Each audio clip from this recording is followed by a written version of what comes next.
आने वाले 5 मिनट के अंदर आपको एक MST-CET का टॉपिक समझाया जाएगा और उस टॉपिक के ऊपर हम 10 MCQ सॉल्व करके देखेंगे। एंड ऐसा किया तो मुझे नहीं लगता कि आपको कोई भी 90 अबव परसेंटाइल लाने से रोक सकता है MST-CET 2021 के अंदर। ओके, सो अगर गाइज आपको है कुछ सीखना तो प्लीज़ वीडियो को लास्ट तक देखना। फ्रेंड्स, कैसे हो आप सब लोग। स्वागत है आप सभी का हमारे यूट्यूब चैनल के अंदर। गाइज, आज के वीडियो में हम देखेंगे बेसिक वीडियोस।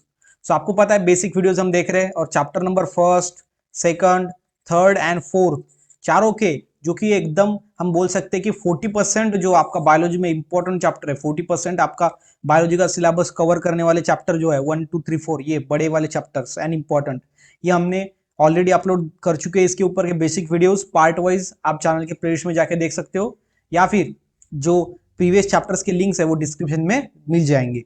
एंड ये है हमारा chapter number 5, origin and evolution of life. तो यही इसका एक ही पार्ट है और एक पार्ट के अंदर पूरा हम चैप्टर लेंगे। क्यों? बिकॉज ये जो चैप्टर 5 है ये रिड्यूस्ड है और 2020-21 के लिए जो बच्चे हैं उनके लिए ये रिड्यूस है। और इसलिए जो हमको टॉपिक है पढ़ने के लिए, हमको सिर्फ दो ही टॉपिक है, एक है modern synthetic theory and second है ह्यूमन इवोल्यूशन। तो ये दोनों टॉपिक हम अच्छे से पढ़ेंगे और उसके ऊपर के MCQ देखेंगे, ठीक है। तो इसके लिए आपका जो है 21 बच्चों के लिए खास वीडियो है। तो गाइज, वीडियो अगर आपको अच्छा लगा है तो वीडियो को लाइक करना ना भूलिएगा। एंड अगर आप चैनल पर नए हो तो प्लीज सब्सक्राइब करो एंड बेल आइकन को भी हिट करना।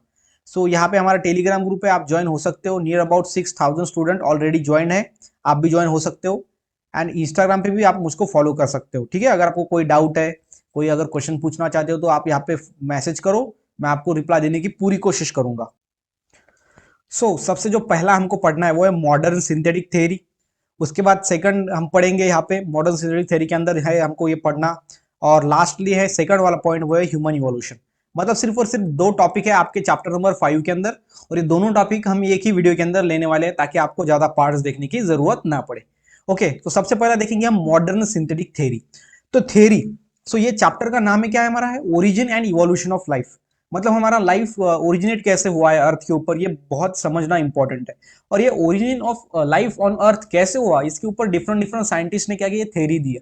मतलब कि किन्होंने, मतलब किस जो साइंटिस्ट है उन्होंने कहा कि ऐसी लाइफ जो है वो डिस्कवर्ड हुई है, अदर साइंटिस्ट ने कहा ऐसी लाइफ डिस्कवर्ड हुई है। तो इसीलिए डिफरेंट डिफरेंट थ्योरीज आ गए ऑन ह्यूमन इवोल्यूशन।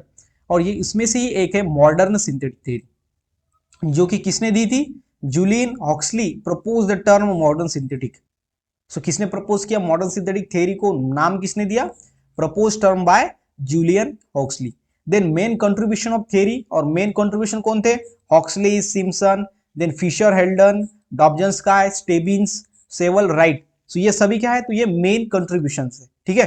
तो ये टर्म जो मॉडर्न सिंथेटिक सिंथेसिस जो टर्म है वो जूलियन हॉक्सली ने दी, लेकिन जो मेन अदर कंट्रीब्यूशंस जो साइंटिस्ट का था वो ये वाले था। And this theory explain evolution term of genetic change in the population leading to the origin of new species. और ये यहाँ थ्योरी का यही कहना था कि जो जेनेटिक चेंजेस आते हैं, term of genetic changes, genetic changes मतलब क्या, कि जो डीएनए है, जो क्रोमोसोम्स है, जेनेटिक इंफॉर्मेशन है, जेनेटिक मटेरियल है, उसके अंदर चेंजेस आते हैं और जिससे क्या होता है कि एक नई लाइफ बनती है, एक new origin of new species होता है। धीरे धीरे चेंजेस आते रहते हैं और एक न्यू लाइफ बनता है, और वो कहना था हमारा मॉडर्न सिंथेटिक थ्योरी का। एंड इसके अंदर 3 मेन कंसेप्ट बताए हैं। अभी जेनेटिक चेंजेस होते हैं, जेनेटिक चेंजेस होते हैं, लेकिन वो कौन से हम बोलेंगे कंसेप्ट से होते हैं। तो सबसे पहला है genetic variation, then natural selection and isolation. ये 3 जो बातें हैं ये डिपेंड करती है और बताती है कि मॉडर्न सिंथेटिक थ्योरी का कहना क्या है। सिंपली में अगर एक लाइन से अगर बोले कि एक लाइन में बताओ कि मॉडर्न सिंथेटिक थ्योरी का क्या कहना है, तो यहाँ पे एक ही है कि जेनेटिक चेंजेस होके ही न्यू ऑर्गेनिज्म, न्यू स्पीसीज बनता है, ऐसा मॉडर्न सिंथेटिक थ्योरी का कहना है। लेकिन अभी बात आती है कि जेनेटिक चेंजेस मतलब कौन से और या फिर कैसे जेनेटिक चेंजेस होते हैं, तो वो हम देखेंगे यहाँ पे। ओके, सबसे पहले देखेंगे जेनेटिक वेरिएशन, देन देखेंगे नेचुरल सिलेक्शन, देन देखेंगे आइसोलेशन। जेनेटिक वेरिएशन के अंदर हम देखेंगे gene mutation, gene flow, genetic drift, genetic recombination and chromosomal aberration. ये सभी बातें होती है जिससे जेनेटिक चेंजेस आते हैं ह्यूमन बॉडी के अंदर या फिर किसी भी ऑर्गेनिज्म के अंदर। And natural selection and isolation, ये तीनों को मैं एक्सप्लेन करूंगा। सीधा सीधा आपको एक लाइन के अंदर समझना है कि मॉडर्न सिंथेटिक थ्योरी का यही कहना था कि जो थ्योरी है इसका कहना था कि इवोल्यूशन हुआ है, ये पहले वाले ऑर्गेनिज्म से न्यू ऑर्गेनिज्म बना है, लेकिन क्या है इसके पीछे का रीजन? इसके पीछे का रीजन है जेनेटिक चेंज। जेनेटिक चेंज होकर न्यू ऑर्गेनिज्म धीरे धीरे बना है, और ये स्लो ग्रेजुअल प्रोसेस है। इवोल्यूशन तो आपको पता है 1 घंटे में नहीं होगा, 1 साल में नहीं होगा, 1 महीने में नहीं होगा, सालों साल हजारों साल लगेंगे तब इवोल्यूशन होता है, और ये धीरे धीरे ग्रेजुअल चेंजेस होते हैं। ओके, इवोल्यूशन क्या है? बहुत ज्यादा लेंदी प्रोसेस है, ये ध्यान में रखना आप अच्छी तरीके से। तो सबसे पहले हम देखेंगे जेनेटिक वेरिएशन। जेनेटिक वेरिएशन क्या है? तो जेनेटिक चेंजेस लाने वाला एक पार्ट है। ओके, यहाँ पे 3 पार्ट्स है जेनेटिक चेंजेस लाने वाले। ओके, सबसे पहला है जेनेटिक वेरिएशन। जेनेटिक वेरिएशन मतलब change in gene and gene frequency को known as genetic variation. Genetic variation मतलब क्या है? कि चेंज इन जीन या फिर जीन फ्रीक्वेंसी।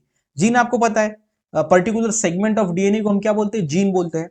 तो जीन में चेंजेस आना या फिर जीन के फ्रीक्वेंसी में चेंजेस आना, जीन में चेंजेस आना या फिर जीन के फ्रीक्वेंसी, ठीक है। तो मतलब कि जीन एक स्पेसिफिक डीएनए के ऊपर कितने बार रिपीट हुआ है, उसका फ्रीक्वेंसी क्या है, उसके अकॉर्डिंग अगर उसके अंदर चेंज आया तो उसको हम बोलेंगे जेनेटिक वेरिएशन। क्या बोलेंगे? Genetic variation. और ये अगेन बाद में 5 टाइप्स के अंदर क्लासिफाई हुआ है। सबसे पहला है जीन म्यूटेशन। क्या पढ़ेंगे? सबसे पहला है जीन म्यूटेशन। सो जीन म्यूटेशन क्या है? यह है sudden permanent heritable change occur in genetic constitution of an organism. उसको हम क्या बोलेंगे? उसको हम बोलेंगे जीन म्यूटेशन। ओके, ये है सडन। सडन मतलब क्या? कि अचानक होता है। उसके बाद है परमानेंट, मतलब एक बार अगर हो गया तो बाद में पहले जैसा ऑर्गेनिज्म था वैसा बनता नहीं है, मतलब परमानेंट चेंज है, लाइफ टाइम के लिए वो चेंजेस होता है उस एनिमल के साथ। उसके बाद है हेरिटेबल। हेरिटेबल मतलब कि ऐसा चेंज जो हेरिट हो, मतलब एक जनरेशन से दूसरे जनरेशन तक जा सकता है। मतलब क्या? कि अगर अभी मैं आपको बताता हूं कि हमारे पास एक मंकी है, और वो मंकी के अंदर क्या है कि उसकी टेल कम हो गई, मतलब उसकी टेल की जो साइज है वो कम हो गई, मतलब ये सडन चेंज हुआ, हेरिटेबल चेंज हुआ। सडन चेंज हुआ। और हेरिटेबल मतलब कि उसकी जो टेल है उसकी लेंथ कम है, मतलब वो जब नेक्स्ट जनरेशन को प्रोड्यूस करेगा तो वो नेक्स्ट जनरेशन के अंदर भी उसकी टेल की जो लेंथ है वो कम हो सकती है, मतलब वो क्या है? परमानेंट चेंज है। ये परमानेंट चेंज है यानी हेरिटेबल है, मतलब एक जनरेशन से दूसरे जनरेशन तक ये चेंज जा सकता है। जा सकता है मतलब जाता है, it is heritable change. Okay, ये होता है जीन म्यूटेशन। जीन म्यूटेशन क्या है? तो sudden permanent heritable change occurs in genetic constitution of an organism. Second होता है जीन फ्लो। सेकंड कौन सा होता है? जीन फ्लो होता है। जीन फ्लो देखते हैं अभी क्या कहना है जीन फ्लो का। सो जीन फ्लो का कहना है, जीन फ्लो, फ्लो मतलब क्या? कि एकदम बहना, जैसे कि flow. Okay, so movement of gene, movement of gene मतलब फ्लो मतलब क्या? मूवमेंट करना। मूवमेंट ऑफ जीन इनटू और आउट ऑफ पॉपुलेशन, उसको बोलेंगे जीन फ्लो। जीन फ्लो से भी क्या आता है? जेनेटिक वेरिएशन आता है। मतलब कि अगर एक आधी कोई पॉपुलेशन है तो वो पॉपुलेशन के अंदर बाहर से कुछ जीन ऐड हो गए, या फिर उस पॉपुलेशन से अंदर के जीन बाहर चले गए। और ये अगर जीन अंदर आते हैं या फिर बाहर जाते हैं तो वो स्पेसिस के अंदर कुछ ना कुछ वेरिएशन आता है, कुछ ना कुछ वेरिएशन आता है, बदल आता है, जिसको ही हम जेनेटिक वेरिएशन बोलते हैं। और जेनेटिक वेरिएशन के अंदर का एक टाइप है वो क्या है? Gene flow. ठीक है, तो जीन म्यूटेशन समझ में आ गया, जीन फ्लो भी समझ में आ गया। देन उसके बाद होता है जेनेटिक ड्रिफ्ट। क्या होता है? जेनेटिक ड्रिफ्ट होता है। तो जेनेटिक ड्रिफ्ट क्या कहता है? जेनेटिक ड्रिफ्ट कहता है रैंडम फ्लक्चुएशन। क्या है? रैंडम फ्लक्चुएशन अल्टरनेशन इन अलील्स। यहाँ पे फ्लक्चुएशन मतलब होता है चेंज होना, अल्टरनेशन का मतलब भी होता है चेंज होना। किसके अंदर चेंज होता है? अलील फ्रीक्वेंसी। किसके अंदर होता है? अलील फ्रीक्वेंसी। सो अलील आपको पता है, अलील्स क्या है? Alternative form of genes. Alternative forms of gene, forms of genes, उसको हम क्या बोलते हैं? अलील्स बोलते हैं। तो ये जो अल्टरनेटिव फॉर्म्स है जीन्स के, उसके फ्रीक्वेंसी के अंदर अगर चेंज आता है तो उसको हम क्या बोलेंगे? उसको हम बोलेंगे जेनेटिक ड्रिफ्ट। और ये कैसा है? रैंडम है। रैंडम मतलब कि कहां पे भी हो सकता है, ठीक है। रैंडम मतलब कि वो स्पेसिफिक नहीं है। देन उसके बाद थर्ड में जेनेटिक रिकॉम्बिनेशन। सो जेनेटिक ड्रिफ्ट से ही भी क्या आता है? जेनेटिक वेरिएशन आता है ऑर्गेनिज्म के अंदर, ठीक है। उसके बाद है next genetic recombination. Genetic recombination क्या है? During gamete formation exchange of genetic material between, अभी देखो 2 क्रोमोसोम होते हैं, और ये 2 क्रोमोसोम कैसे होते हैं? वो होते हैं morphologically and genetically similar. Morphologically and genetically similar मतलब क्या? कि ऊपर से भी सिमिलर और अंदर से भी सिमिलर, मतलब कि बाहर से दिखने के लिए स्ट्रक्चर भी सिमिलर एंड उसका जेनेटिक इंटरनल जो मेकअप है, मतलब जेनेटिक कॉन्स्टिट्यूशन है, वो भी सिमिलर है। तो यहाँ पे क्या होता है? जब गैमेट फॉर्मेशन की प्रोसेस होती है, at the time of gamete formation exchange होते हैं genetic material between 2 non sister chromatid of chromosome. ये 2 क्रोमोसोम है, इसके 2 अलग अलग, मतलब ये क्रोमोसोम का एक क्रोमेटिड मतलब आर्म, और ये क्रोमोसोम का एक क्रोमेटिड, उसको हम बोलेंगे 2 नॉन सिस्टर क्रोमेटिड। और ये क्या करते हैं? उसके सेगमेंट को एक्सचेंज करते हैं, और हमारे पास न्यू कॉम्बिनेशन बन के आता है। कैसा? अभी दिखाता हूं आपको। तो न्यू कॉम्बिनेशन कैसे बनेगा? तो ये ऐसा क्रोमोसोम रहेंगे हमारे ऐसी, और क्या होगा यहाँ पे? यहाँ पे रेड कलर आ जाएगा, बिकॉज क्या? बिकॉज इन्होंने एक दूसरे के सेगमेंट को एक्सचेंज किया है। उसके बाद जब ये रेड है तो रेड की जगह पे क्या आएगा, यहाँ पे ऐसा ब्लू आ जाएगा। मतलब क्या, बिकॉज इन्होंने उसके सेगमेंट को एक्सचेंज किया है और न्यू रिकॉम्बिनेशन बनाए, न्यू कॉम्बिनेशन बनता है, तो इसलिए हम इसको बोलते हैं जेनेटिक रिकॉम्बिनेशन। मतलब थोड़ा अलग कॉम्बिनेशन बनता है, अलग ऑर्गेनिज्म बनता है, जिससे क्या होता है, जेनेटिक वेरिएशन आता है। ठीक है, तो ये जेनेटिक रिकॉम्बिनेशन ध्यान में रखना। During gamete formation, exchange of genetic material between two non sister chromatid of homologous chromosome and result in formation of new combination, hence known as genetic recombination. Then next में है chromosomal एब्यूरेशन। Next में कौन सा है, chromosomal एब्यूरेशन। तो ये last है हमारा जेनेटिक वेरिएशन के अंदर का, जो कि जेनेटिक वेरिएशन लाता है। ओके, क्रोमोसोमल एब्यूरेशन मतलब क्या है, क्रोमोसोमल मतलब क्रोमोसोम से रिलेटेड है, इतना समझ में आ रहा है। यहाँ पे है structural and morphological change in chromosome. एक तो स्ट्रक्चर चेंज होगा क्रोमोसोम का, या फिर मॉर्फोलॉजिकली मतलब ऊपर से, स्ट्रक्चरल मॉर्फोलॉजिकल मतलब सिमिलर ही है वैसे, तो उसके अंदर चेंजेस आता है, तो उस प्रोसेस को हम बोलते हैं क्रोमोसोमल एब्यूरेशन। मतलब कि ये जो जीन म्यूटेशन है, जीन फ्लो है, जेनेटिक ड्रिफ्ट है, जेनेटिक रिकॉम्बिनेशन है, क्रोमोसोमल एब्यूरेशन है, ये सभी किसको कॉज करते हैं, जेनेटिक वेरिएशन को। ठीक है, जेनेटिक वेरिएशन। तो समझ में आ गया आपको जेनेटिक वेरिएशन, जो कि हमारे मॉडर्न सिंथेटिक थ्योरी का पहला वाला पार्ट था, जो कि अभी हमने खत्म कर दिया है। अभी देखते हैं सेकंड वाला पार्ट, जो कि है नेचुरल सिलेक्शन। तो नेचुरल सिलेक्शन का क्या कहना है। मैंने बहुत बार कहा है आपको कि 30%, नॉट 30%, 50% इंफॉर्मेशन उसके नाम में होती है। तो यहाँ पे है नेचुरल सिलेक्शन। नेचुरल मतलब क्या, कि नेचर सिलेक्ट करता है कि धरती पे कौन रहेगा और कौन जाएगा। कैसे सिलेक्ट करता है, ये मैं आपको अब भी कुछ मिनट के अंदर प्रूव करने वाला हूं। तो आप सिर्फ इतना समझ लो कि नेचुरल सिलेक्शन मतलब नेचर सिलेक्ट करता है। तो इसका बेस्ट एग्जांपल है इंडस्ट्रियल मिलेनिज्म। क्या है, इंडस्ट्रियल मिलेनिज्म। अभी मैं आपको बताता हूं। एक तो पहले आप समझ लो कि मॉथ्स, मॉथ्स मतलब क्या है, कि ऐसे बटरफ्लाइज लाइक स्ट्रक्चर, यहाँ पे देख सकते हो आप, ये मॉथ्स है। ठीक है, यहाँ पे आप दिखाई दे रहा है आपको ऐसा स्ट्रक्चर, ये क्या है, मॉथ्स है। ठीक है, तो ये क्या है, मॉथ्स। एंड ये दो टाइप की थी, दो टाइप की थी। कौन सा थी, पहले पहला था बिस्टोन ब्यूटेलारिया एंड सेकंड थी बिस्टोन कार्बोनारिया। ओके, बिस्टोन ब्यूटेलारिया थी व्हाइट कलर की मॉथ, और जो बिस्टोन कार्बोनारिया थी वो थी ब्लैक कलर की मॉथ, जो कि ये है, ठीक है, ब्लैक कलर की, और ये व्हाइट वाली, या ये वाली व्हाइट। ठीक है, तो दो मॉथ्स है, मॉथ्स। ओके, एंड ये कैसे, एक व्हाइट है एक ब्लैक है। अभी मैं आपको बताऊंगा कि कैसे नेचर सिलेक्ट करता है कि कौन रहेगा कौन जाएगा। ओके, बिस्टोन ब्यूटिलरी का कलर है व्हाइट मॉथ, और बिस्टोन कार्बोनारी का कलर है ब्लैक। तो ठीक है, तो ये दोनों जो मॉथ थी वो कैसे थी, वो थी नॉक्चुरनल। नॉक्चुरनल मतलब होता है नॉक्चुरनल। ओके, नॉक्चुरनल, नॉक्चुरनल का मतलब क्या होता है, एक्टिव एट नाइट। मतलब वो नाइट में एक्टिव होती थी। वो कहाँ पे होती है, नाइट में एक्टिव थी। मतलब कि ये ऑर्गेनिज्म कैसे होते हैं, दिन में सोते हैं और नाइट में जगते हैं। मतलब नाइट में वो अपने खाने की तलाश में भागते हैं। जैसे कि बैट्स क्या होते हैं, नाइटली वो एक्टिव होते हैं, उसको नेक्चुरनल ऑर्गेनिज्म, नेक्चुरनल एनिमल बोलते हैं। तो ये दोनों नेक्चुरनल है, मतलब वो डे टाइम में क्या करती है, स्लीप करती है ट्रंक के ऊपर, जो ट्री का ट्रंक है उसके ऊपर, जो खोड है ट्री का, ठीक है, उसके ऊपर क्या करेगा, वो रेस्ट करेगा, और नाइट टाइम के अंदर वो क्या करेंगे, अपने खाने की तलाश में भागेंगे, एक्टिव हो जाएंगे। तो पहले कैसा था, पहले ट्री ऐसा था। ठीक है, तो ऐसा ट्री था। तो ये ट्री जो है वो व्हाइट कलर का था पहले। तो व्हाइट कलर के होने के कारण क्या हुआ, यहाँ पे दो मॉस आ गए, एक है व्हाइट कलर की एंड सेकंड दूसरी जो कौन सी है, वो है ब्लैक कलर की। ठीक है, तो व्हाइट कलर की एंड ब्लैक कलर की। तो यहाँ पे क्या होता था कि जो इसके प्रेडेटर थे, मतलब ये मॉस को खाने वाले, उनको ये व्हाइट दिखती नहीं थी, बिकॉज ट्रंक का कलर एंड इसका कलर मैच हो जाता था। ट्रंक का कलर एंड इसका कलर मैच हो जाता, तब ये क्या करता था, इसको दिखता नहीं था। मतलब कि वो प्रेडेटर किसके ऊपर अटैक करेंगे, ब्लैक वाले, बिकॉज ये इजीली आइडेंटिफाई है, ये दिख रहा है इजीली।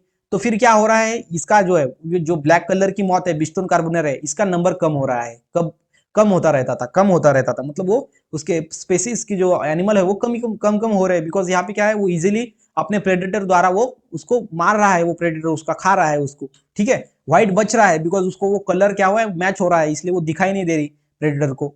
ठीक है, तो ये ऐसा होता था। लेकिन ये कैसा था, ये कंडीशन थी हमारी before industrialization. Industrialization, okay, industrialization. लेकिन ये कैसी है, बिफोर, मतलब जब इंडस्ट्रियलाइजेशन नहीं हुआ था, बिफोर। आफ्टर दैट, ये आफ्टर इंडस्ट्रियलाइजेशन है, after industrialization, industrialization. Okay, Britain में ये ऐसा हुआ था। कहां पे हुआ था, ब्रिटेन के अंदर। और ब्रिटेन में कैसा था कि पहले पहले अच्छे से सब नेचुरल था। ये था बिफोर इंडस्ट्रियलाइजेशन, मतलब कंपनियां, बड़े बड़े फैक्ट्रीज, होने से पहले ऐसी कंडीशन थी कि जो ब्लैक कलर की जो मौत थी वो इजीली विक्टिम होती थी, उसके प्रेडेटर उसको इजीली खाते थे। ओके, उसका नंबर कम होता रहता, कम हो रहा था, ठीक है, नंबर कम हो रहा था, इसका बढ़ रहा था। कब? बिफोर इंडस्ट्रियलाइजेशन, इंडस्ट्रियलाइजेशन होने के पहले। लेकिन जब इंडस्ट्रियलाइजेशन हुआ, बहुत सारे फैक्ट्रीज बन गए, उसके बाद क्या हुआ कि उसके जो बर्न, जो धुआं निकलता था फैक्ट्री से, वो ये जो जो ट्री ट्रंक है उसके ऊपर जाता था, उसके ऊपर जाके वो लग जाता था, और वो पूरा पूरा जो ट्रंक है हमारा ट्री का वो बन गया ब्लैक, वो बन गया ब्लैक। तो अभी हमारे पास दो मौत है, एक है ब्लैक कलर की, एक है व्हाइट कलर की। तो अभी व्हाइट कलर की मौत जो है वो इसके ऊपर इजीली दिख रही थी, और ब्लैक कलर की उसके ऊपर छुप रही थी, मतलब कि वो रिकॉग्नाइज हो नहीं हो रही थी। अभी जो प्रेडेटर इसको खाने के लिए आते थे तो वो क्या करेंगे, वो व्हाइट कलर उसको ज्यादा दिख जाएगी मौत, तो इसलिए व्हाइट कलर को ही वो खाएंगे, और जो ब्लैक है वो इजीली वहां पे छुप जा सकती थी, बिकॉज वहां पे उसको दिखाई नहीं देता था कि ये ब्लैक कलर की मौत यहाँ पे, जैसे कि आप यहाँ पे देख सकते हो। ये है बिफोर, नहीं ये आफ्टर इंडस्ट्रियलाइजेशन है। यहाँ पे देखो ट्री ट्रंक आपको ब्लैक दिख रहा है, और यहाँ पे जो ब्लैक कलर की मौत है वो दिखाई नहीं देती थी, और जो हमारे व्हाइट कलर की मौत थी ये वो इजीली दिखाई देती, तो ये विक्टिम बन जा रही है। मतलब कि बिफोर इंडस्ट्रियलाइजेशन, इंडस्ट्रियलाइजेशन होने के पहले क्या हो रहा था, हमारा व्हाइट कलर का जो मौत था उसका नंबर बढ़ रहा था, और कार्बोनारिया का खत्म हो रहा था, बिकॉज इसको ज्यादा से ज्यादा खा रहे थे हमारे प्रेडेटर। लेकिन जब इंडस्ट्रियलाइजेशन हुआ तब ये जो हमारा व्हाइट कलर का मौत है बिस्टोन ब्यूटिलारिया, इसका नंबर कम हो गया, एंड जो व्हाइट ब्लैक कलर था उसका नंबर बढ़ गया। मतलब कि ये नेचर सिलेक्ट करता है ऑर्गेनिज्म को कि क्या रहना है, कब कौन जाएगा, ये कौन सिलेक्ट करता है, नेचर सिलेक्ट करता है। अगर नेचर में ये ट्री का ट्रंक, जो ट्रंक का कलर है हमारे, वो अगर व्हाइट ही रहा होता तो ब्लैक कलर की मौत जो है वो खत्म हो जाता, कम कम होता रहता उसका नंबर, और व्हाइट कलर की जो मौत है वो उसका नंबर बढ़ता रहता, बिकॉज उसको खाने वाला ही कोई नहीं था, मतलब वो इजीली वो बच जाता था, बिकॉज वहां पे छुप जाता था वो, है कि नहीं। तो इसीलिए नेचर सिलेक्ट करता है। अभी देखा है मैंने आपको कि कैसे नेचर सिलेक्ट करता है कि कौन रहेगा और कौन जाएगा। ठीक है, तो गाइज ये है नेचुरल सिलेक्शन, जो कि इंडस्ट्रियल मेलानिज्म इसका एग्जाम्पल है, ब्रिटेन के अंदर ऐसा हुआ है। और ये होता है, मतलब कि ऐसा यहाँ पे ही नहीं तो डिफरेंट डिफरेंट एनवायरनमेंट के अंदर ऐसा होता है कि नेचर सिलेक्ट करता है कि कौन रहेगा और कौन जाएगा। समझ में आएगा? तो यह है नेचुरल सिलेक्शन, जो कि हमारा है second topic in modern synthetic theory. उसके बाद जो थर्ड टॉपिक है, थर्ड टॉपिक के ऊपर हम बढ़ेंगे, जो कि आइसोलेशन, जो कि लास्ट टॉपिक है। ओके, अब देखते हैं आइसोलेशन। आइसोलेशन क्या होता है? आइसोलेशन मीन्स होता है separation of population into a small group population. Separation of population मतलब हमारे पास अगर ये पॉपुलेशन है इतनी बड़ी, तो हम क्या करेंगे, वो पॉपुलेशन को सेपरेट कर देंगे, और इससे फिर बाद में दो पॉपुलेशन बनेंगी। ओके, एक कौन सी बनेगी, एक ऐसी पॉपुलेशन और एक ऐसी पॉपुलेशन। ठीक है, मतलब क्या होगा यहाँ पे, सेपरेशन ऑफ पॉपुलेशन होगा। क्या होगा? Separation of population. ठीक है, तो इसको हम बोलेंगे आइसोलेशन। कितना इजी है isolation? Separation of population into small groups. ये बड़ा ग्रुप था पहले, उसके बाद हमने स्मॉल ग्रुप बना दिए। समझ में आ गया? उसको हम बोलेंगे आइसोलेशन। ये आइसोलेशन दो टाइप का होता है, एक होता है जियोग्राफिकल आइसोलेशन, एंड सेकंड होता है reproductive isolation. Geographical isolation and reproductive isolation में क्या डिफरेंस है सर? तो जियोग्राफिकल आइसोलेशन होता है किससे? ये होता है जियोग्राफिकल थिंग्स से, जैसे कि ओशन ले लो, ओके, उसके बाद जो है वो पर्वत ले लो, ठीक है, माउंटेन, माउंटेन, ओके। सो ये जो इससे क्या होता है, अगर अगर कोई पॉपुलेशन है, अगर, ठीक है, तो यहाँ पे आपको बताता हूँ कि इतनी बड़ी पॉपुलेशन है, तो अगर बहुत ज्यादा ओशन का पानी बाहर आ गया और ओशन ने पानी को क्या किया, ये बीच में से चलेगा, ओशन का, ओशन जो है वो बीच में से ऐसे चला गया। ठीक है, तो अभी हमारे पास दो पॉपुलेशन बन गई। ये वाली पॉपुलेशन पहले एक ही थी लेकिन बाद में दो बन गई, बिकॉज क्यों? बिकॉज बीच में से क्या गया है, ओशन गया है, मतलब ये जियोग्राफिकल बैरियर है, जियोग्राफिकल। दूसरा होता है रिप्रोडक्टिव बैरियर, मतलब कि रिप्रोडक्टिव ऑर्गन्स, अगर ऑर्गन्स अलग अलग हो गए रिप्रोडक्शन करने के लिए, मीटिंग के लिए, तो वो ऑर्गन मैच नहीं होंगे ना फीमेल मेल के, तो इसलिए फिर बाद में क्या होगा, रिप्रोडक्टिव यहाँ पे आइसोलेशन होगा, एक स्पेसिस के दो स्पेसिस बन जाएंगे। ठीक है, रिप्रोडक्टिव स्ट्रक्चर के अंदर जब चेंजेस आता है तब क्या होता है, रिप्रोडक्टिव, हम उसको पॉपुलेशन बोलते हैं। मतलब कि रिप्रोडक्टिव से रिलेटेड जो थिंग्स है उससे ये पॉपुलेशन होता है, और जियोग्राफी मतलब कि जो एनवायरमेंट है वो एक स्पेसिस को दो स्पेसिस में कन्वर्ट करता है, उसको हम जियोग्राफिकल आइसोलेशन बोलते हैं। ठीक है, तो ये आपको समझ में आ गया अच्छी तरीके से।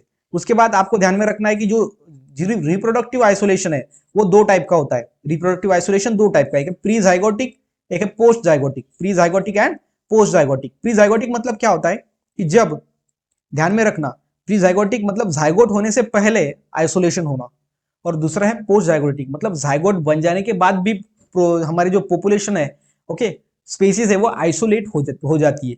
तो प्री देखते हैं हम, मतलब जाइगोट होने से पहले कैसे स्पेसीज, एक स्पेसीज के दो स्पेसीज बनते हैं। तो सबसे पहला है हैबिटेट। हैबिटेट मतलब क्या, कि वो कहाँ पे रह रहा है। ठीक है, अगर हमारा मेल पार्टनर, अभी ये रिप्रोडक्टिव से रिलेटेड है तो हम रिप्रोडक्टिव की बात करेंगे।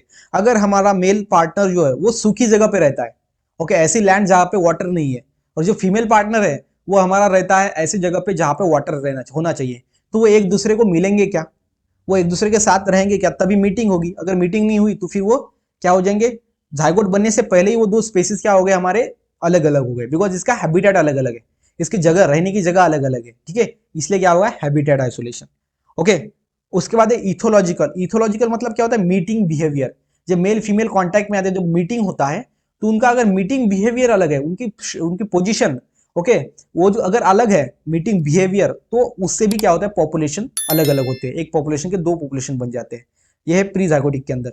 उसके बाद है मैकेनिकल बैरियर, मतलब मैकेनिकल, ये अंदर क्या है, मैकेनिकल, यह है आइसोलेशन। ठीक है, इसको मैंने शॉर्ट में लिखा है, ये है habitat isolation, ethological isolation, mechanical isolation and seasonal isolation. ठीक है, ध्यान में रखना। तो मैकेनिकल आइसोलेशन में क्या होता है कि यहाँ पे मैकेनिकल मतलब क्या, कि यहाँ पे स्ट्रक्चर ऑफ मेल ऑर्गन या फिर फीमेल फीमेल के जो सेक्स रिलेटेड जो ऑर्गन्स है, ओके, स्ट्रक्चर है, वो अलग अलग होंगे। ठीक है, मेल के एंड फीमेल के, तो इसलिए वो कैसे फिर उनके अंदर मीटिंग होगी, पॉसिबल ही नहीं है। तो यह है प्री जाइगोटिक आइसोलेशन। ओके, उसके बाद है सीजनल आइसोलेशन। सीजनल आइसोलेशन में अंदर क्या होता है कि सीजन अलग अलग होता है। अभी देखो, जब इसके अंदर क्या है कि अगर मेल मैच्योर हो गया तो फीमेल मैच्योर नहीं होती at the time of meeting, and जब फीमेल मैच्योर होगी तब मेल मैच्योर नहीं होता। मतलब यहाँ पे क्या है कि सीजनल है, कौन से सीजन के अंदर ये मीटिंग कर रहे हैं वो भी इंपॉर्टेंट है। अगर ये हमारे ध्यान में रखो आप, सीजन मतलब कौन से मंथ के अंदर, अगर सेकंड मंथ के अंदर अगर ये मीटिंग करते हैं, तो अगर एक ऑर्गेनिज्म है, एक एनिमल है सेम स्पीसीज का, वो सेकंड महीने के अंदर मीटिंग करता है, दूसरा है फोर्थ महीने के अंदर मीटिंग करता है, तो ध्यान में रखना है आपको, यहाँ पे क्या होगा, फिर उसके अंदर दो स्पेसीज बन जाएंगे। ठीक है, एक पॉपुलेशन के दो पॉपुलेशन बन जाएंगे। तो ये ध्यान में रखना है, habitat isolation, ethological isolation, mechanical isolation and seasonal isolation. ये प्री जाइगोटिक है, जाइगोट बनने से पहले। ठीक है, उसके बाद पोस्ट जाइगोटिक, अगर जाइगोट बन गया तो फिर क्या होगा, मतलब कि अगर ये अलग अलग स्पेसीज दो पॉपुलेशन है, लेकिन फिर उन्होंने मीटिंग कर ली और जाइगोट बन गया, तो फिर क्या होगा, सबसे पहला तो होगा गैमेट मोर्टेलिटी, गैमेट मर जाएंगे सबसे पहला। गैमेट मोर्टेलिटी मतलब क्या, कि अभी देखो, अगर मेल का जो सीमन जा रहा है, मेल का गैमेट अगर फीमेल गैमेट के तरफ जा रहा है बढ़ने के लिए, फ्यूज होने के लिए ओवम के साथ, लेकिन अगर उसका टाइम पीरियड अलग अलग है, ठीक है, खत्म होने का, पहुंचने का, तो वो क्या होगा, गैमेट हमारा मर जाएगा, बिकॉज वहां पे स्पेसिफिक टाइम ही वो एक्टिव रहता है कि नहीं, तो इसलिए गैमेट मोर्टेलिटी। उसके बाद है जाइगोट मोर्टेलिटी, मतलब अगर जाके फ्यूज भी हो गया तो फिर बाद में जो जाइगोट है वो डेड हो जाएगा, इसलिए जाइगोट मोर्टेलिटी। एंड अगर जाइगोट भी बन गया तो फिर लास्ट में होगा हमारा हाइब्रिड स्टेरिलिटी, मतलब जो बन रहा है हमारा, बिकॉज हाइब्रिड क्यों बोल रहे हैं, बिकॉज यहाँ पे दो स्पेसीज है, दो स्पेसीज एक दूसरे को मीट कर रहे हैं, इसलिए यहाँ पे बन रहा है हाइब्रिड, और जो हाइब्रिड है वो स्टराइल होगा, वो नेक्स्ट जनरेशन को प्रोड्यूस नहीं कर पाएगा। ठीक है, यह है पोस्ट जाइगोटिक आइसोलेशन। आइसोलेशन मतलब क्या, कि एक स्पेसीज को दूसरे स्पेसीज से अलग कर रहे हैं ये थिंग्स। ठीक है, सो बिफोर जाइगोट बनने से पहले ये चीजें उनको अलग करती है, जाइगोट बनने के बाद ये चीजें इनको अलग करती है, ये ध्यान में रखना इंपॉर्टेंट है। तो यहाँ पे हमारा मॉडर्न सिंथेटिक थ्योरी इतना अच्छे से क्लियरली आपको किसी ने समझाया नहीं होगा, ये क्लियरली समझ में आ गया। उसके बाद हमारा है next human evolution. Human evolution के अंदर आपको क्रैनियल कैपेसिटी ध्यान में रखनी है, कि होमोसैपियन मतलब मॉडर्न मैन, पहले था हमारा ड्रायोपिथिकस, देन उससे बना रैमेपिथिकस, then Australopithecus, then Homo habilis, then होमो इरेक्टस, देन होमो नीडरथल मैन, जिसको हम क्या बोलते हैं, नीडरथल मैन भी बोलते हैं। ओके, होमो इरेक्टस के अंदर दो मैन है, जावा मैन, पेकिंग मैन। तो ये कब इसका टाइम है, कब ये आए, ये 20 to 25 मिलियन ईयर्स एगो, ये 12 to 14 मिलियन ईयर एगो, ये 1.8 to 4 million year ago, then 1.5 to 2.5 million year ago, then 1.5 million year ago, and 1 lakh to 40,000 years ago. Okay, and ये जो होमो सैपियन है वो तो हम ही है, अभी चल रहा है। ठीक है, ये ध्यान में रखना आप अच्छी तरीके से, ये तो हम ही है। सो ये कब ओरिजिन हुए, एक दूसरी बात, इसकी क्रैनियल कैपेसिटी, इसके ऊपर भी क्वेश्चन आता है 100%, एक या दो क्वेश्चन आता है क्रैनियल कैपेसिटी के ऊपर। ओके, मतलब कि ऑस्ट्रेलोपिथेकस को जो है वो क्रैनियल कैपेसिटी कितनी थी, होमो हैबिलिस की क्रैनियल कैपेसिटी कितनी थी, एमएससीडी के अंदर पूछा जाएगा। होमो इरेक्टस की क्रैनियल कैपेसिटी कितनी थी। ओके, उसके बाद होमो जो नीडरथल मैन है उसकी क्रैनियल कैपेसिटी कितनी थी। ओके, उसके बाद है होमोसेपियन की क्रैनियल कैपेसिटी कितनी है, क्रैनियल कैपेसिटी जिसको हम सीसी से डिनोट करते हैं। ओके, सो ये इंपॉर्टेंट है, इसके ऊपर क्वेश्चन आता है। ह्यूमन इवोल्यूशन, अभी देखो आपका चैप्टर 2 ही टॉपिक है, और एक है modern synthetic of theory, modern synthesis theory, and second है ह्यूमन इवोल्यूशन। सो ये दोनों के ऊपर ही क्वेश्चन आता है, और ह्यूमन इवोल्यूशन के ऊपर तो 100% क्वेश्चन पूछे जाएंगे, और ये क्रैनियल कैपेसिटी के ऊपर एक आधा, उसके बाद ये जो है होमो मतलब होमो हैबिलिस कहाँ पे मिला, ऑस्ट्रेलोपिथेकस कहाँ पे मिला, वो उसके लिए आपको क्या करना पड़ेगा, ये चार्ट करना पड़ेगा। ठीक है, इसके अंदर पूरा दिया गया है, क्या दिया गया है कि देखो ड्रायोपिथिकस कहाँ पे मिला, लेक ऑफ विक्टोरिया अफ्रीका के अंदर मिला, उसके बाद ये मिला हरितालिंगा हिमाचल प्रदेश के अंदर मिला। ओके, ये दो उसके स्पेस है वहां पे मिला। वो रेमेथिकस कहाँ मिला, Shivalik hills of India and even in Kenya. तो ये कहाँ पे मिला, मतलब क्या कि जिंदा मिला या फिर मुर्दा मिला, तो ये मुर्दा मिला, मतलब कि क्या रेमेथिकस तो बहुत साल पहले, लाखों साल पहले ये था, उसके बाद अभी हम देख रहे हैं, लेकिन इसके क्या मिले, अवशेष मिले, मतलब कि इसके फॉसिल्स मिले, इसके जो बोन्स थे वो मिले, किसी का कंकाल मिला, किसी का मतलब कि स्कल मिला, हमारे हेड का पार्ट मिला। तो इस तरीके से ये क्या है, इसके पार्ट मिले, ठीक है, वो नहीं वहां पे जिंदा नहीं थे, ये ध्यान में रखना। देन ऑस्ट्रेलोपिथेकस कहाँ पे मिले, तो ये ध्यान में रखना है, मतलब साइट ऑफ फॉसिल रिकॉर्ड, इसके फॉसिल्स किस जगह पे पाए गए, साइट्स पे पाए गए, ये ध्यान में रखना। उसके बाद होमो इरेक्टस को हम क्या बोलते हैं, एप मैन। होमो हैबिलिस को हम हैंडीमैन बोलते हैं। एस्ट्रोपिथिकस को हम कनेक्टिंग लिंक बोलते हैं, किसके, एप एंड मैन के बीच की कनेक्टिंग लिंक होता है ऑस्ट्रेलोपिथिकस, एंड रेमेथिकस को मैन लाइक और इसको एप लाइक। ओके, सो आपको ऐसा ध्यान में रखना है, इसके नाम्स भी, उसके ऊपर क्वेश्चन आएगा 100%। Then advance pre historic man, okay, Neanderthal man को हम क्या बोलते हैं, advance pre historic man. So आपको ऐसा क्वेश्चन डालेंगे कि which of the following is advance pre historic man, तो बताओ, ठीक है, तो ये ध्यान में रखना। देन उसके बाद मॉडर्न मैन, ये अफ्रीका के अंदर पाया गया सबसे पहले, इसके साइट ऑफ फॉसिल रिकॉर्ड, ये सभी ध्यान में रखना है आपको। देन उसके बाद आपको स्केलेटन फीचर्स तो ध्यान में है। देन क्रैनियल कैपेसिटी, जो तो मैंने आपको पहले यहाँ पे दिखाई कि क्रैनियल कैपेसिटी किसकी क्या होती है, वो होमोसेपियन की, ये सभी ओके पहले हमने देख लिया। एंड इसके स्पेशल फीचर भी, ये स्पेशल फीचर के भी ऊपर भी क्वेश्चन आ सकता है। मतलब कि अगर आप, मैं बोलता हूँ कि पूरा चार्ट अगर आप करोगे तो 100% 2 से 3 क्वेश्चन आप इजिली सॉल्व कर पाओगे, उसके ऊपर पूछेंगे ही पूछेंगे 2 से 3 क्वेश्चन। ठीक है, तो ये चार्ट कर लेना। सो अभी सीधा क्वेश्चन की तरफ बढ़ते हैं। सबसे पहला क्वेश्चन क्या है, सबसे पहला क्वेश्चन है हमारा blank space, explain the theory of natural selection. किसने एक्सप्लेन किया नेचुरल सिलेक्शन थ्योरी को, बताओ इसका answer.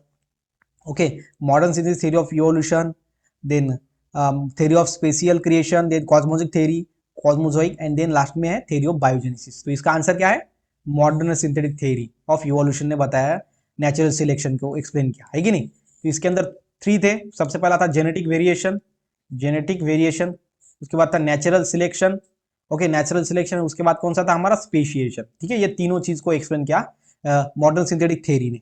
Then question number 2, what is और are the concepts that is और are a part of modern synthetic theory. So कौन से, अभी अभी यहाँ पे बताया मैंने आपको, जेनेटिक वेरिएशन भी है, नेचुरल सिलेक्शन भी है, आइसोलेशन भी है। तो इसका आंसर होगा D, correct answer. Then question number 3, small interbreeding group of population is called as. So छोटी इंटरब्रीडिंग पॉपुलेशन को हम क्या बोलेंगे, स्मॉल मतलब इंटरब्रीडिंग मतलब आपको पता होगा कि एक स्मॉल पॉपुलेशन ये दोनों, और इंटर मतलब कि दोनों के एक दूसरे के साथ वो ब्रीडिंग करते हैं, मतलब ये पॉपुलेशन के मेल्स इसके फीमेल के साथ और ये फीमेल इसके साथ, मतलब कि इंटर ब्रीडिंग, जिसको हम क्या बोलते हैं, इंटर ब्रीडिंग। इंटर मतलब दो स्पेसिस के बीच में, और स्मॉल पॉपुलेशन उसको हम क्या बोलेंगे, उसको हम बोलेंगे, क्या बोलेंगे उसको, मेंडिलियन पॉपुलेशन। क्या बोलेंगे, मेंडिलियन पॉपुलेशन, ये ध्यान में रखना आप। Okay, then question number 4, the total number of genes in a Mendelian population is called। so total number of genes जो Mendelian population के अंदर रहेंगे उसको हम क्या बोलेंगे, ठीक है, तो क्या बोलेंगे उसको, जीन पूल। क्या बोलेंगे, जीन पूल। ओके, सो एक एक्स्ट्रा चीज है, ये डेफिनेशन है जीन पूल की, सीधा सीधा डेफिनेशन है जीन पूल की, ये ओके, ये ध्यान में रखना है, और ये मेंडेलियन पॉपुलेशन की डेफिनेशन है, तो ये ध्यान में रखना है आपको चीजें, क्लियर है। तो ये 2 एक्स्ट्रा चीजें आपको ध्यान में रखनी है। देन क्वेश्चन नंबर है हमारा 5, क्वेश्चन नंबर 5 क्या कहता है, the proportion of an alleles in the gene pool as compared with the total number of alleles in the locus is known as or is called। तो इसको हम बोलेंगे gene frequency. Okay, gene frequency मतलब क्या है कि alleles का, देखो alleles in a gene pool as a compared with the total number of alleles in a locus. पहले तो अलील्स एक जीन पूल के अंदर कितने हैं, ओके, जीन पूल हमने अभी देखा, पहले क्या देखा था जीन पूल के अंदर, ये नंबर ऑफ जीन्स है, मेंडेलियन पॉपुलेशन के अंदर जो जीन्स है उसको हम जीन पूल बोलेंगे।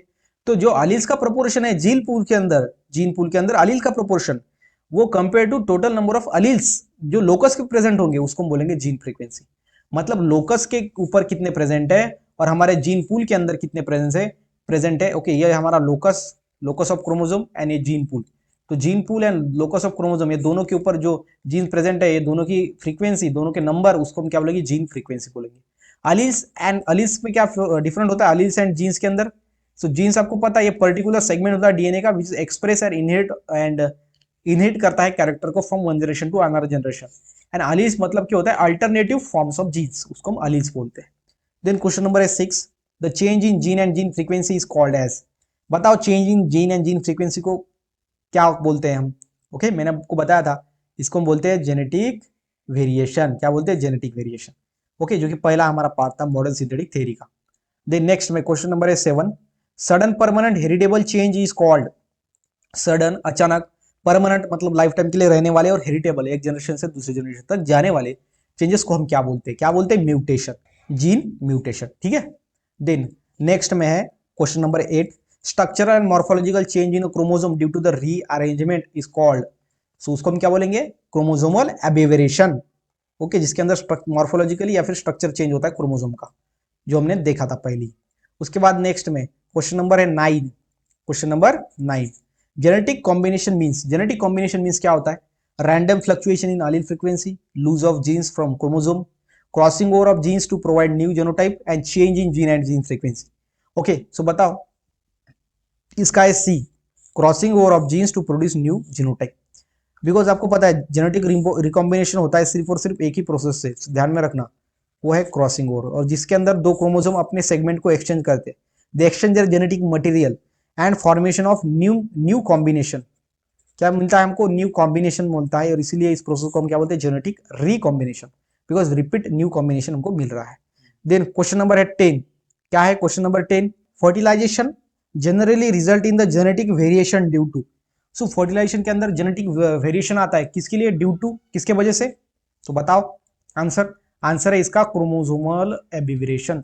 बिकॉज फर्टिलाइजेशन के दरमियान क्या होता है कि जो क्रोमोसोमल है उसका स्ट्रक्चर या फिर मॉर्फोलॉजिकली वो चेंज होता है, उसको बोलते हैं क्रोमोसोमल एबिवेरेशन। क्वेश्चन नंबर है 11, transfer of genes between the population that differ genetically from one another. मतलब कि डिफर मतलब कि ऐसा ट्रांसफर, अभी जीन हो रहा है ट्रांसफर एक जनरेशन से दूसरे जनरेशन तक, लेकिन ये दोनों जनरेशन एक दूसरे से डिफरेंट है, उसको हम क्या बोलेंगे? बताओ इसका आंसर, उसका है जीन फ्लो। क्या हुआ इसको? Gene flow, transfer of genes from one population to another population and both the population are differ from each other, known as gene flow. Then question number 12, dispersal of pollen result in. Okay, pollen का क्या होता है? Dispersal होता है, उसको क्या होता है? रिजल्ट इन क्या बनता है? Okay, result in gene flow. Okay, because dispersal of pollen का मतलब क्या कि हमारे पास दो है, एक यह यहाँ पे पेड़ है, दूसरा यहाँ पे पेड़ है। यहाँ पे जो फ्लावर आते हैं वहां पे जो पोलन ग्रेन है, और यहाँ पे फ्लावर है पोलन ग्रेन है, लेकिन यहाँ पे पोलन ग्रेन डिस्पोजल हो रहे हैं, अलग अलग जगह पे जा रहे हैं, तो फिर बाद में वो किसी भी स्पीसीज के साथ फ्यूज हो सकते हैं। ठीक है, तो वो क्या फॉर्म करेगा? पोलन रिजल्ट इन जीन फ्लो, मतलब कि वहां पे जीन फ्लो हो जाएंगे एक जनरेशन से दूसरे जनरेशन तक through pollen grain. Then question number 13, any random fluctuation in allele frequency occurring in the natural population by pure chance is called, okay, fluctuation या फिर alternation in gene frequency, उसको हम क्या बोलते हैं? Genetic drift. ठीक है, क्या बोलते हैं? जेनेटिक ड्रिफ्ट, ध्यान में रखना अच्छी तरीके से। Then question number 14, the structural alternation in chromosome such as deletion, insertion या फिर इन्वर्जन इज कॉल्ड एज।